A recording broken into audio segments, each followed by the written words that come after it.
Capital Sonoro. Capital Político.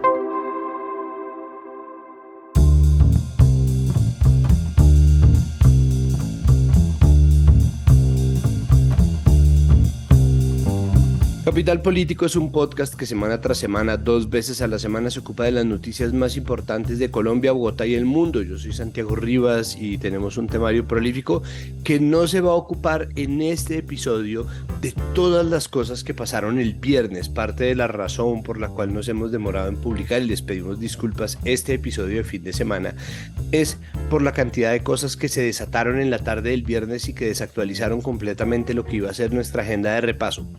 Ante la imposibilidad de grabar con tranquilidad el fin de semana, que además es puente, que tocó pregrabar el lunes, que lo van a poder ustedes ver el lunes festivo, completamente desactualizado porque no estaba ni lo de los niños de la Amazonia, ni lo del teniente Oscar Dávila, mejor dicho, todo está de verdad atrasado, pero pues tratamos un tema que no tiene nada que ver con estos. Pues ustedes van a encontrar entonces este repaso de agenda en nuestro próximo episodio que vamos a publicar martes en la noche o miércoles en la mañana. Por ahora, nuestro temario va a tener 2 partes. Por un lado, economía, y por el otro lado, conflicto y violencia. 2 agendas muy importantes que han dado noticias en la última semana que nos interesaría mucho revisar. Entonces, empecemos.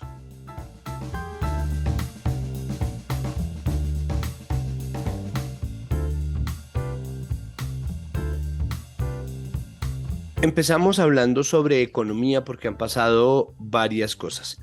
La primera de ellas es que el dólar bajó, viene bajando seriamente. Dentro de eso ha nacido una serie de narrativas por cuenta de algunos informes de calificadoras que dicen que han encontrado que los frenos y contrapesos que han impedido que Gustavo Petro pase reformas a dedo o que las pupitree le dan garantías a los mercados. Esto incide también en la mejora de nuestra calificación para las centrales calificadoras del riesgo. Y pues obviamente es una noticia positiva, pero mucha gente quiso venderlo como la narrativa de que si al gobierno le va mal, a la economía le va bien.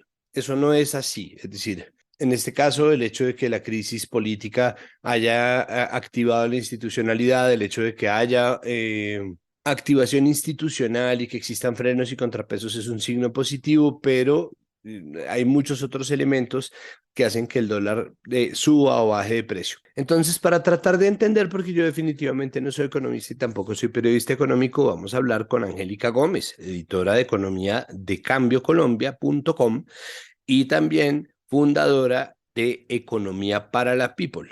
Hola Angélica, bienvenida una vez más a este podcast y muchísimas gracias por estar con nosotros. Hola Santiago y un saludo a toda la audiencia de Capital Político. Bueno, vamos a hablar sobre el dólar primero.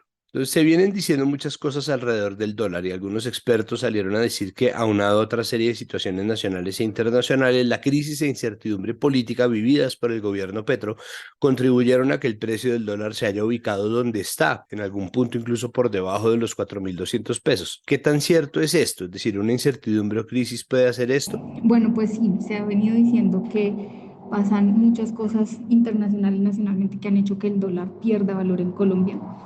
Y pues es verdad, en parte se ha debido a la reciente crisis y eso tiene que ver mucho también con lo que está pasando con la calificación de riesgo del país y lo que han dicho algunas otras entidades internacionales y las recomendaciones que le han hecho a los inversionistas. Entonces, la parte internacional, que es buena tanto para nosotros como para otros países emergentes y latinoamericanos, es que Estados Unidos logró llegar a un techo de deuda, a un acuerdo sobre el techo de deuda. Esto lo que hace es generar confianza en los inversionistas que dicen, bueno, hay una seguridad acá, entonces ya no vale tanto la pena que yo compre dólares, más bien voy a comprar otro tipo de activos que me generan una rentabilidad más alta, es decir, que les van a generar mayores ganancias.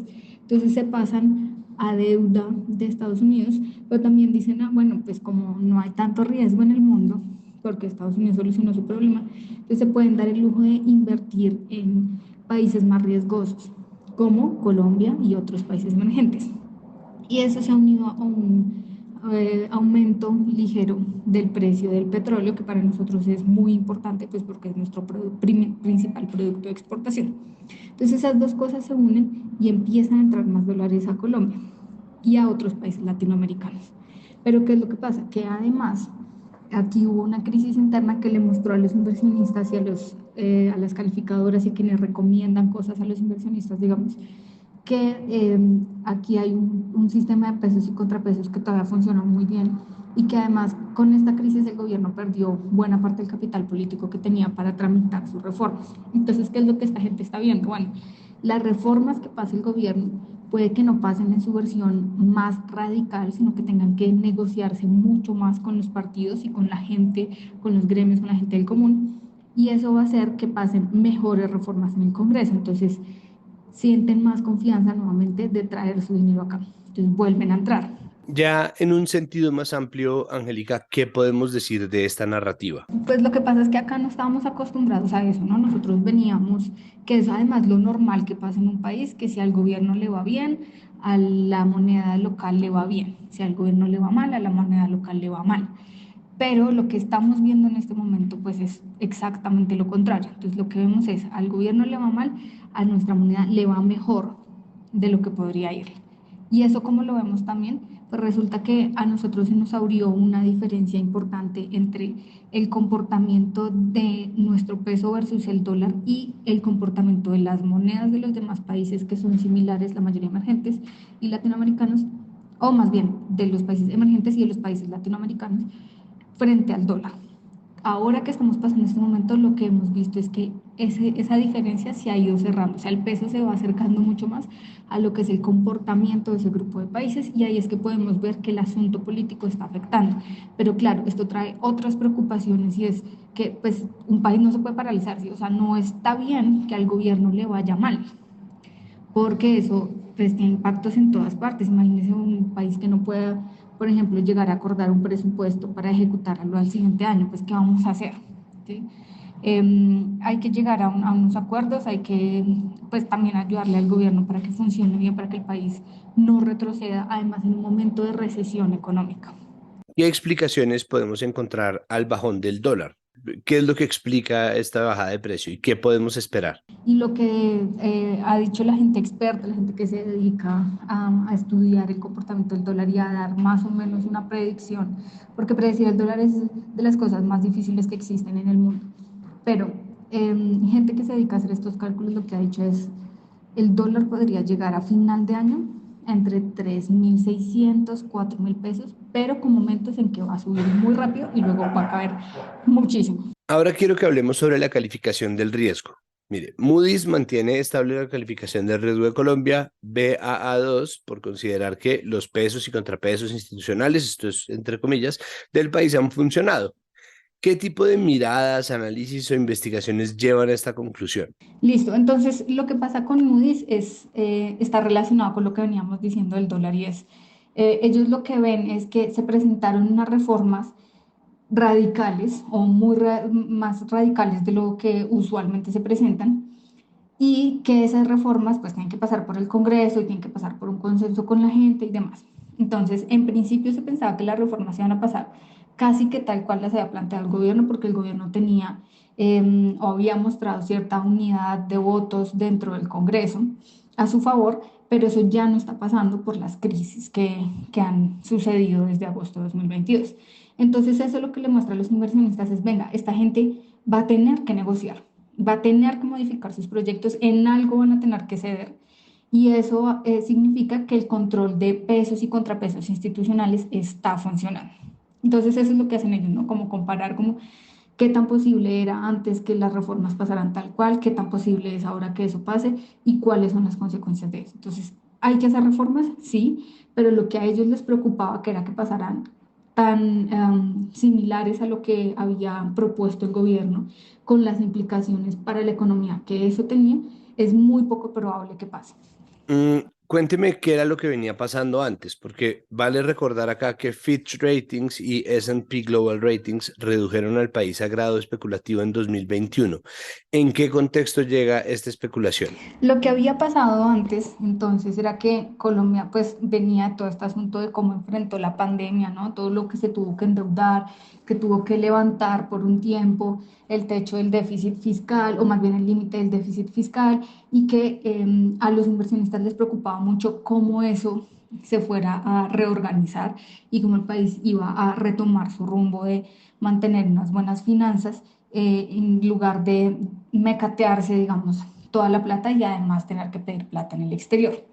Entonces, en ese momento, Fitch y Standard Poor's redujeron la calificación de Colombia. Para ellos dos, Colombia estaba un escalón por encima de lo que se llama el grado de inversión, o sea, estaba ahí como en el borde, entonces lo que hizo fue bajarlo y quedó degradada la acción. Pero Moody's siempre fue como un poco más optimista con el desempeño en Colombia y nos mantuvo siempre la calificación. Entonces, lo único que está diciendo es, yo me mantengo en lo que dije hace un tiempo. Yo sigo pensando que Colombia tiene sus asuntos por resolver y tiene que mejorar sus cuentas para parecerse más a los países que tienen esa misma calificación, pero me parece que lo pueden lograr, que están bien y que, como decía ahora, las reformas no van a ser reformas que afecten muy gravemente las finanzas del país, entonces estamos todos bien. ¿Qué nos dice esto del momento actual del país en política económica y qué implicaciones tiene? Nosotros pensamos que el país va por un rumbo que está bien, digamos, pero mucho ojo, porque si ustedes aprueban unas reformas que afecten las finanzas de la nación, nosotros sí nos vamos a ir a donde se fueron las otras dos calificadoras y les vamos a bajar, les vamos a quitar el grado de inversión. ¿Qué significa? Pues significa que si las reformas generan mayor déficit fiscal, mayor endeudamiento del gobierno para poder cumplir con esos compromisos a los que quiere llegar el gobierno, si las reformas se plantean de una forma en la que va a representar en el corto, en el mediano y largo plazo mucho más endeudamiento para el gobierno y eso va a cambiar sus calificaciones, digamos, sus índices principales, entonces el país ya no va a tener características similares a los de esos otros países que están en ese grupo con esa calificación, lo que significa que puede que sea más difícil que pague sus deudas o que le devuelva la plata a los inversionistas con sus respectivos intereses. Entonces, por eso es que es tan importante eso que ellos dicen de todo bien, nosotros confiamos en ustedes, pero ojo con lo que vayan a hacer, que fue lo que pasó con Fitch y con Standard Poor's. Ellos sí dijeron desde el 2021, a ustedes les fue con las cuentas como tan complicado, tan difícil en 2020 y 2021, que preferimos bajarles la calificación y si ustedes nos demuestran que son capaces de mejorar sus calificaciones, sus indicadores, entonces nosotros les devolvemos el grado de inversión. Angélica, hay un tercer tema que me parece que es importante tratar y es esta declaratoria de la Corte Constitucional que declaró inconstitucional las semanas que se adicionaron en el requisito pensional para mujeres. Entonces, lo primero sería, ¿qué significa esta declaratoria de la Corte Constitucional? La declaración de la Corte Constitucional lo que significa es que en el régimen de prima media únicamente, que es el que administra Colpensiones, las mujeres hasta el momento tienen que cumplir dos condiciones para pensionarse: lograr 57 años de edad y cotizar por lo menos 1.300 semanas. Pero el problema es que las mujeres tendemos a ser mucho más informales en el mercado laboral cuando conseguimos empleo, ¿no? Porque ese es el otro asunto, muchas ni siquiera pueden entrar al mercado laboral.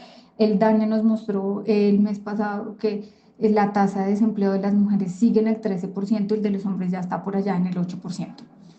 Entonces, lo que dijo la Corte fue, todo bien, como les cuesta tanto conseguir esas 1.300 semanas, además a una edad inferior que la de los hombres, los hombres se pensionan a los 62, las mujeres a los 57. Entonces ahí ya se pierden, entre comillas, 5 años de poder cotizar. Entonces, como les cuesta tanto y sabemos que tienen una carga adicional en economía al cuidado, que ustedes son las que se dedican a criar los hijos, a cuidar los papás cuando están enfermos, los tíos, los suegros, lo que sea, entonces les vamos a reducir la cantidad de semanas mínimas que ustedes necesitan para lograr pensionar en Colpensiones únicamente. ¿Cómo se traduce esto en cifras y en el funcionamiento del sistema de pensiones? En cifras, eso lo que significa es que Colpensiones va a recibir menos plata de cotizaciones de las mujeres, pero que igual las va a tener que pensionar. Entonces, significa que va a tener que sacar de su bolsillo más plata para cubrir esas pensiones.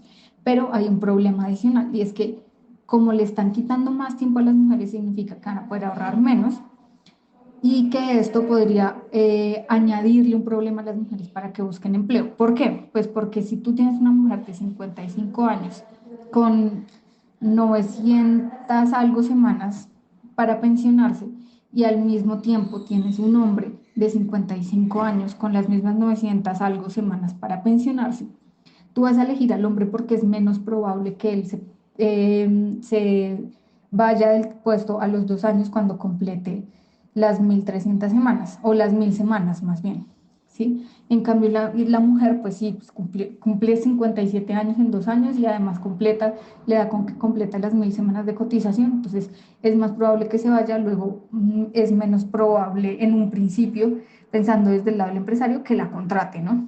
Pues porque para qué si en 2 años va a tener que contratar a alguien nuevo y que desgaste. Eso sumado a que las mujeres en promedio ganan salarios 11% inferiores a los de los hombres, le quita más posibilidades de ahorrar a las mujeres. O sea, las mujeres ya de por sí estamos ahorrando menos que los hombres.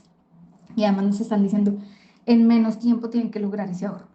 Y si lo logran, entonces, pues el ahorro es más bajo, como lo mencionaba, entonces su pensión va a ser más baja de lo que habría podido ser o de lo que sería la pensión de un hombre en condiciones más o menos similares.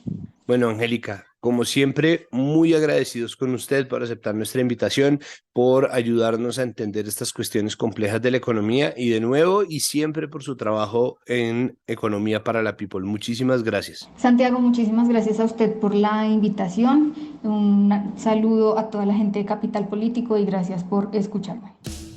¡Hey, hey, hey! ¿Conoces Eureka? ¡Claro que sí! Eureka es un canal para niñas, niños y adolescentes donde lo que piensan, hacen y sienten es lo más importante. Con 24 horas de historias emocionantes en nuestro canal en TDT, en el 108 de ETV, en el 215 de Claro, en la franja Eureka de Capital, en nuestra página web eurekatucanal.com y en nuestras redes sociales, @EurekaTuCanal. Con Eureka, descubre el poder para transformar tu mundo.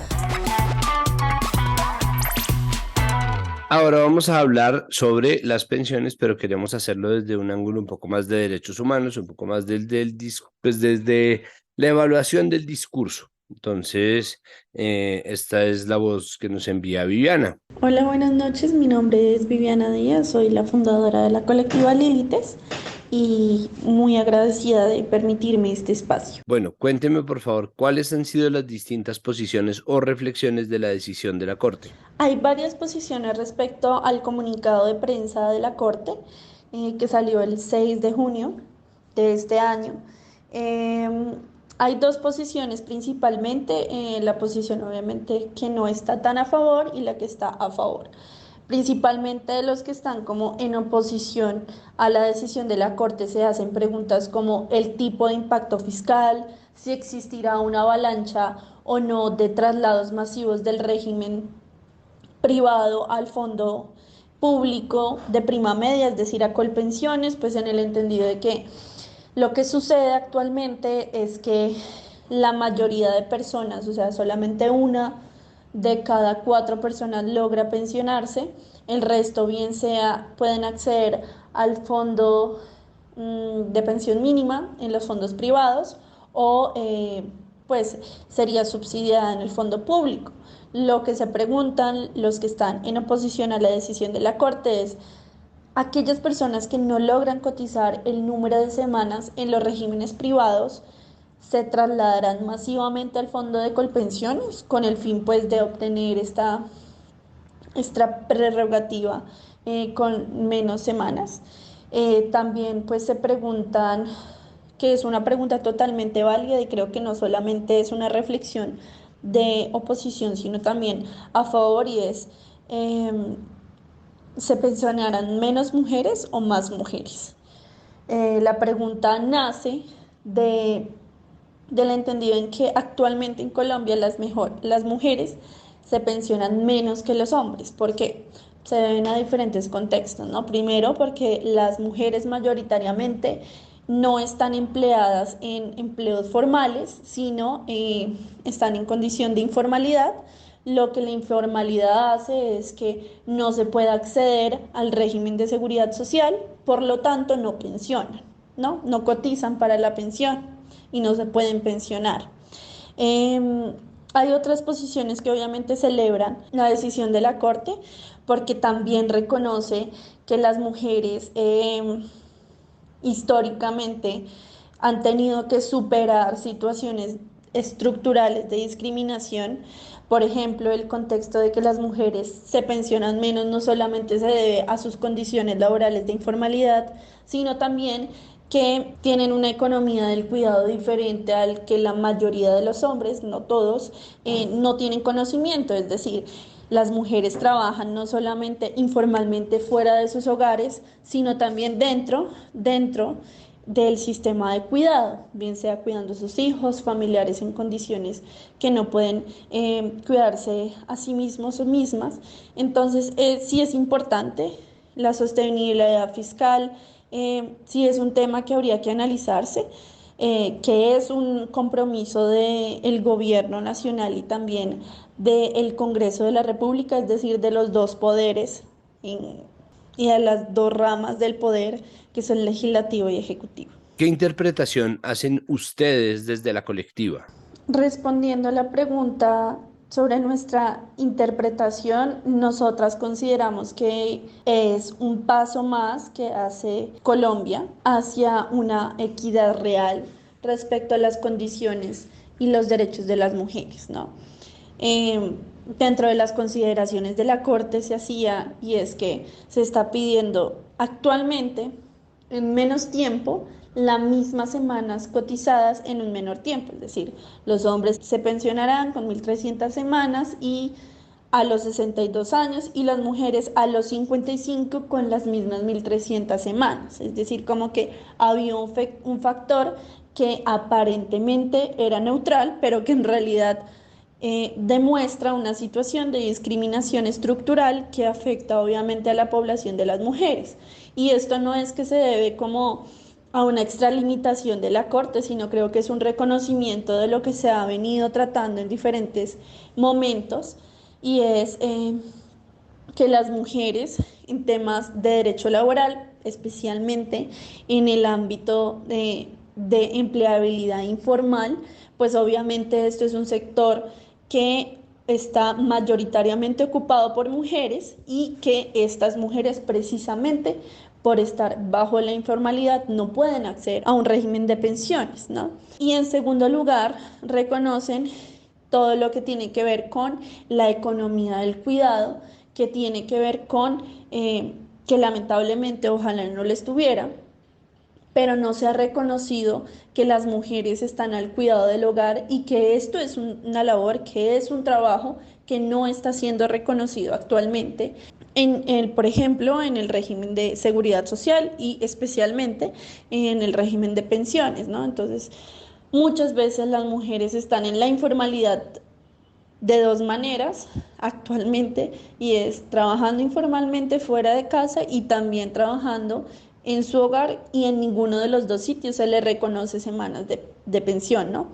Entonces es importante también celebrar, quitar las barreras que existen actualmente y posibilitar espacios también para análisis más profundos y menos superfluos en materia de derecho laboral y de cara, pues, por supuesto, al régimen de seguridad social. ¿Se liga esto a las promesas del gobierno? ¿Hay coherencia? Yo creo que más que ligarse, facilita el cumplimiento de las promesas del Nacional de Desarrollo. No podría afirmar o negar que se liga, pues porque creo que el tema de ligarse es como, primero hay que entender como que los órganos, tanto el gobierno nacional como la Corte Constitucional, pertenecen a ramas del poder diferentes, la justicia y el ejecutivo. Entonces, digamos que no creo que estén ligados, pero sí facilita el cumplimiento de las promesas que son los pilares del Plan Nacional de Desarrollo, pues que hace un tiempo ya se aprobó.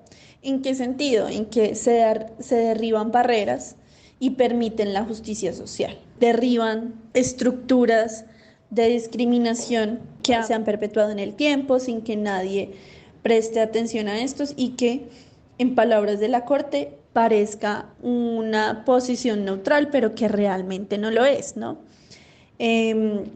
Sí, creo que sí facilita el cumplimiento del gobierno en este tema. ¿Qué está haciendo falta? ¿Cuál es el siguiente paso? Creo que vale la pena resaltar que a pesar de que la Corte Constitucional se haya pronunciado, esto no quiere decir que empiece a regir desde este mismo momento.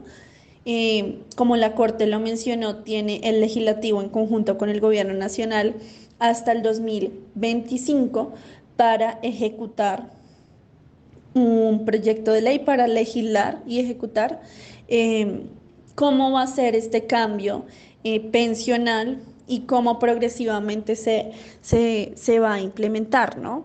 Si bien es maravilloso resaltar que una de las altas cortes reconozca y derribe una de las barreras, no es suficiente. ¿Por qué? Porque aún quedan el debate, la presentación, debate y aprobación de reformas pensionales, la reforma laboral, que son temas que si bien han estado en agendas de otros gobiernos, no se han podido, no se han hecho, y que sí es importante que exista una perspectiva de género en cada reforma estructural, ¿no? Porque al fin y al cabo tiene un impacto directo en cada una de las labores de las personas que hacen, bien sean personas con empleos formales o informales. Sí es importante que estas reformas tengan un componente de género preciso y esto ayudaría obviamente que el cumplimiento de la sentencia, ¿no? Que dice precisamente que será el Congreso en conjunto con el Gobierno Nacional los encargados de legislar en esta materia. Creo que es un gran paso, pero siguen muchas cosas aún. Bueno, Viviana, muchísimas gracias por aceptar esta invitación. Muchas gracias por estar aquí en Capital Político. Bueno, muchísimas gracias por la invitación y esperamos de corazón que el derribo de barreras no se quede solamente en los fallos de la Corte, sino que tanto el gobierno que promete un cambio se apropie de estas luchas y también el Congreso acepte y asimile que son necesarias la aplicación de perspectivas de género dentro de las reformas estructurales que se vienen y también esto permita un cambio de cultura y la estructura en Colombia.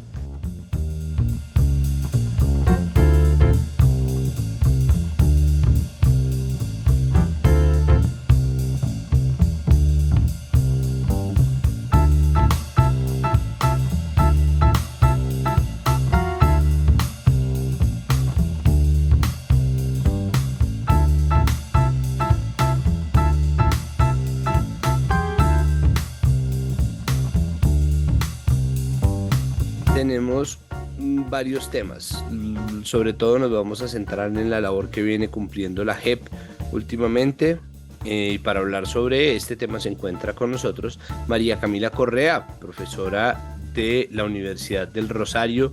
María Camila, muchísimas gracias, bienvenida de vuelta aquí a Capital Político. Buenas tardes, buenos días, buenas noches. Un saludo a toda la audiencia de Capital Político. Gracias a Santiago por la invitación. Cuénteme por favor por qué es tan importante el hallazgo hecho en Juan Frío tras las declaraciones de Salvatore Mancuso. Considero personalmente, digamos que es un paso para empezar a conocer la verdad de todo lo que sucedió en el conflicto armado.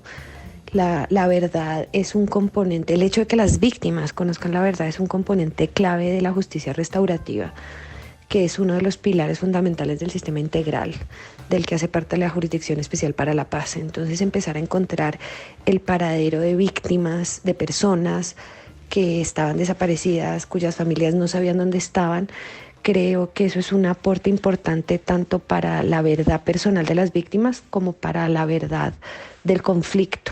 ¿Qué significado tiene esto en términos de construcción de la verdad? El fenómeno, por ejemplo, de la desaparición forzada, o de la desaparición en general, que es una de las formas en las que se ha hecho la guerra en Colombia, rompe el tejido social, rompe las familias, rompe las comunidades. Y uno habla con las familias de las personas desaparecidas y realmente, en términos generales, lo que ellas siempre han buscado es saber dónde está su ser querido, saber qué pasó, si está muerto, poderle hacer un entierro digno, que además eso lo que genera es poder hacer un proceso de duelo correcto. Entonces, en términos de las familias de las víctimas es sumamente importante para lograr una restauración en la medida de lo posible, pero una restauración total, pues nadie les va a devolver a su ser querido, pero una restauración e iniciar un proceso de sanación. Y en términos de construcción de verdad para el país es sumamente importante porque ahí se empieza a, uno, ya hay un dato de dónde están, de un paradero de unas personas. Pero además eso lo que abre el camino es para poder investigar qué fue lo que pasó con esas personas, quiénes fueron los perpetradores, por qué a esas personas las desaparecen, etcétera. Y también dignifica, digamos, a esas personas porque se les reconoce como víctimas del conflicto armado. Pasando a otro tema, ¿qué fue lo que le pidió la Procuraduría a la Jurisdicción Especial para la Paz? Entiendo que lo que se le solicitó a la JEP fue hacer una investigación frente al tema de abortos forzados. Es una manifestación clara de violencia reproductiva contra las mujeres. Cuando a una mujer se le obliga a no llevar a término un embarazo que si quiere llevar a término, es una manifestación de violencia reproductiva, claramente es un atentado contra sus derechos reproductivos en este caso concreto. Creo que aquí es muy importante diferenciar violencia sexual de violencia reproductiva. Se suelen unir mucho estos dos conceptos, pero yo personalmente considero que es un error. Violencia sexual hace referencia a una manifestación autónoma de una forma de violencia basada en género, que hace referencia a obligar a las personas a mantener contactos sexualizados, a abusar de su sexualidad, ¿no? Se abusa, digamos, de los cuerpos de la persona. La violencia reproductiva, digamos, ataca este pedacito que llamaríamos derechos reproductivos. Y también claramente es una forma de violencia contra las mujeres. Y lo que le están solicitando a la JEP es que investigue, digamos, estos episodios, situaciones de abortos forzados en el marco del conflicto armado perpetrados por las FARC. Bueno, ¿y esto qué implicaciones podría tener?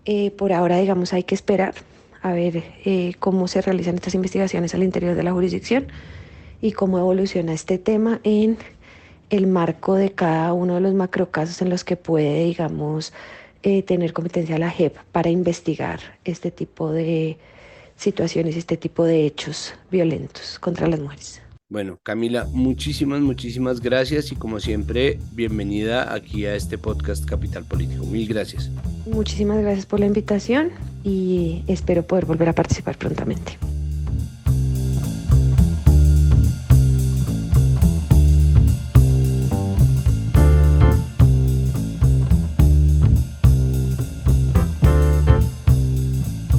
Nuestro siguiente tema en la agenda de paz y conflicto es el ELN, porque cerrando el tercer ciclo logró pactarse un cese al fuego bilateral para el momento en que nosotros tuvimos la oportunidad de entrevistar a nuestro invitado. Todavía no se había terminado de firmar, había sido aplazado un par de días y vamos ahora sí pues a evaluar pues la situación de cara a la actualidad. Y con nosotros se encuentra Luis Fernando Trejo Rosero, director del Centro de Pensamiento UN Caribe de la Universidad del Norte. Luis Fernando, bienvenido a Capital Político. Bueno, cuénteme qué se puede concluir de lo ocurrido en el tercer ciclo, a qué se llega. Pues bueno, el tercer ciclo culmina con ya hechos palpables que eran necesarios no solo para oxigenar el proceso con el ELN, sino también a la paz total que se estaba empantanando.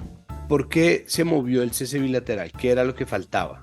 Por otro lado, es importante lo que se ha informado al finalizar el ciclo, no solo con respecto al cese al fuego, que hay que entender que era necesario ese alistamiento o ese periodo en el cual tanto el ELN como el gobierno tienen que socializar con sus fuerzas el protocolo al cual llegaron y empezar entonces a conformar el mecanismo de verificación que, si bien tendrá un alcance nacional, debe también tener unas patas regionales, especialmente en los territorios en los cuales el ELN está librando guerras contra las AGC, como son el Chocó, el Bajo Cauca y el sur de Bolívar, y territorios en los cuales hay también hostilidades armadas con el Estado Mayor Central de la FAREP. ¿Qué garantías se están dando de los resultados de este cese al fuego?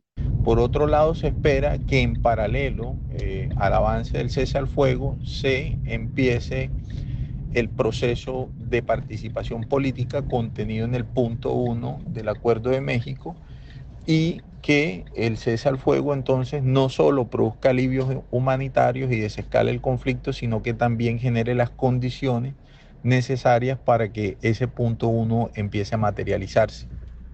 En este sentido, no hay garantías de éxito, lo que hay es unas expectativas moderadas, creo yo, o un optimismo que debe estar rodeado de cautela, porque hay que primero avanzar en la formalización del cese al fuego y después hacer evaluaciones, ojalá que sean mensuales, para tomar las medidas correctivas que se necesiten cuando se presenten violaciones al mismo. Bueno, muchísimas gracias. Un cordial saludo a todos los radioescuchas del podcast Capital Político y bueno, espero volver a estar con ustedes en un próximo programa. Se despide Luis Fernando Trejo Rosero, profesor de la Universidad del Norte de Barranquilla.